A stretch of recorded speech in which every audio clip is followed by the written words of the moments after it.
It was the early morning hours of August 8th, 1963. While most of Britain slept, a Royal Mail train was making its way from Glasgow to London.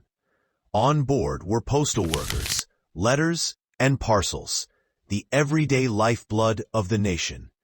But hidden inside one of the carriages was something extraordinary. Millions of pounds in used banknotes for the British public. This was just another train on just another night. But for a gang of men carefully watching and waiting, it was the opportunity of a lifetime for one of the most daring, ingenious, and infamous heists in British history, the Great Train Robbery. The mastermind behind the robbery was Bruce Reynolds, a career criminal with an eye for big risks and even bigger rewards. He, along with a group of associates, including hardened thieves, drivers, and muscle, began plotting something no one had ever dared before. They knew about the cash transport schedule. They knew which night would carry the largest load of money. And most importantly, they knew exactly how to stop the train without raising suspicion. The idea was brilliant in its simplicity. Manipulate the signal lights. By faking a red stop signal on the tracks near Ledburn, Buckinghamshire, they could bring the train to a halt in a secluded area.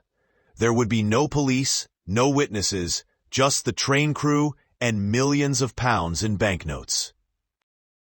At around 3 a.m., the gang put their plan into action. A false red light flickered in the distance. The train's driver, Jack Mills, saw it and slowed to a stop, believing it to be a routine signal. But what he didn't know was that in the shadows, more than a dozen men were waiting. Wearing masks and gloves, the gang swarmed the locomotive. Mills was overpowered, struck, and dragged from his seat. The robbers now had control of the train. Their next challenge was detaching the carriage loaded with cash. It wasn't smooth.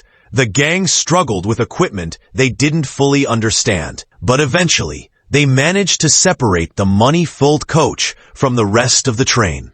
What they discovered inside shocked even them. 120 sacks of banknotes, weighing nearly 2.5 tons, sat piled up in the carriage. The value? Over 2.6 million pounds, equivalent to more than 50 million pounds today. The gang worked quickly, forming a human chain to move the bags into waiting vehicles. They had just pulled off the largest cash robbery in British history. As dawn approached, they disappeared into the countryside, leaving behind only a stunned and injured train driver, a shocked crew, and the empty husk of a Royal Mail carriage.